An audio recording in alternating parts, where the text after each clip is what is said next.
Hi, this is Zak Mir with the US Chartbreakers here at Zak's Traders Cafe for Tuesday, the 6th of May. Starting off with the S&P, and here we've got had the second gap to the upside in the recent past. That gave us a push through the 50-day moving average, 55.75. Above that, we're quite logically looking for 55.70 or so. I think the last peak there, 57.86 back in March, and that's the target we're looking for while the 50-day line holds. RSI at 57, which is right in the box seat for further gains in the 50s, normally a decent place, and hopefully we'll get at least that late March resistance under our belts, even if the market fails after that.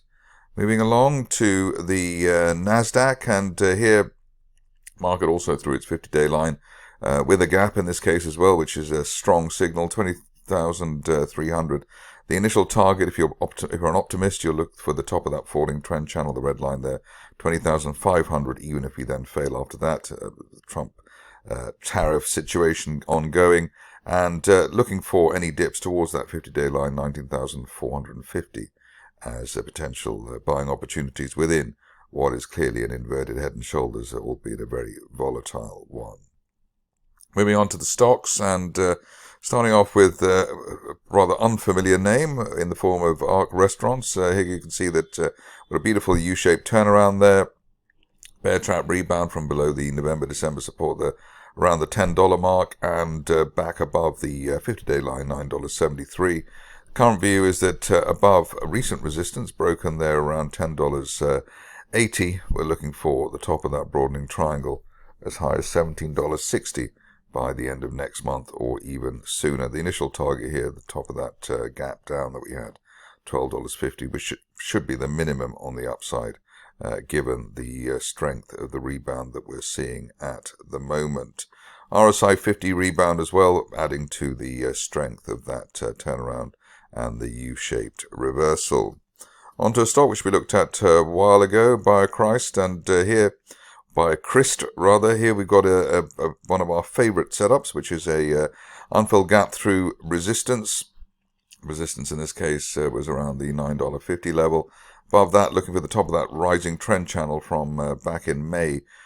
Basically this time 2 years ago, the level there up to $15, looking for that perhaps as soon as the end of this month while we remain above the old resistance in the $10 area. Something else to note is that the previous charting here had a falling wedge breakout at around the $4.60 level, and obviously the shares made good after that.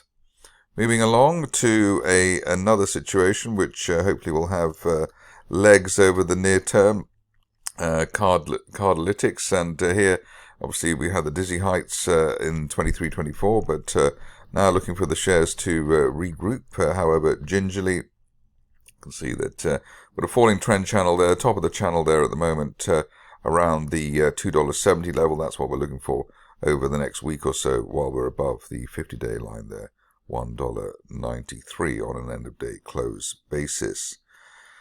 Next up is Epsium, and here one of those guessing game situations, massive rally through recent resistance at $6.30. The game here is to guess where the top of the channel is, and we're going for the line that I've drawn towards the $18 area. I think that looks about symmetrical, $18 or so, and looking for that by the end of next month while we remain above the recent resistance at $9. So recent breakout that we had on yesterday's session, or in yesterday's session.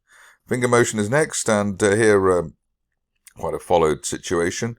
Looking for this to continue its move towards the top of that rising red trend channel there at $3, let's call it $3.70, which we've been looking for. If we get that over the next couple of sessions, then looking for as high as $4.50 plus, which is the upper parallel of that rising trend channel base. Any problem at the moment is the shares are very overbought at RSI 85, but any dips towards the old December resistance around $2.70 could be regarded as a long opportunity, as would any fill of the gap that we had from last week. Another old favorite coming up, which is GDEV, and here you can see we've got a falling trend channel there, top of the channel there at 21.70, looking for that while we're above the 50-day moving average just shy of $14. Let's see if the shares can do that over the rest of May.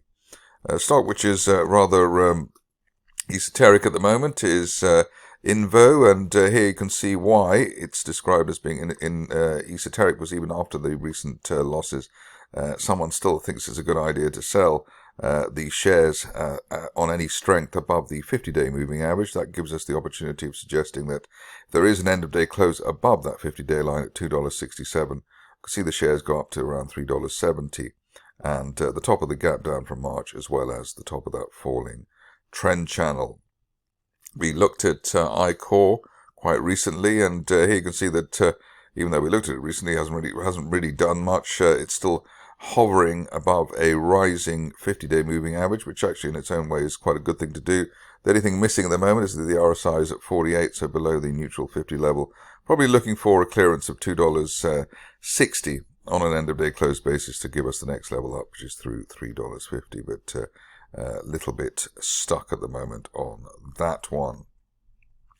Next up is a stock I think we looked at last week, which is Kindly, and doing well, breaking through that 50-day moving average, which is now starting to rise. Recent resistance around $2.90, above that, looking for the full blast of bullishness up towards $4.90, which is the top of that rising trend channel from back in the summer of last year. Just got the last two to go now. First one is Science Biomedical, spelt wrongly, and here you can see that it's obviously been quite a rocky ride in the recent past, but we hone in on the latest price action. You can see it's a rising trend channel base. We're bouncing off the floor of that March rising trend channel base, top of the channel there, up to $7.70, and we're backed by bullish divergence in the RSI window, just breaking recent resistance there around $4.54, and above that the $8 up to $8 could be on the cards even as soon as the end of this month. Finishing off with Skechers, and here the shares gapping up rather wildly. What's interesting here is that the level that they've chosen to stay at, around, let's call it $61.50, is the top of that rising trend channel, and is also the resistance line from back in January. So depending on your viewpoint, this is a crossroads, and looking either for further push through $62 or maybe a mild pullback towards 59. That's it for me today. More at the same time tomorrow.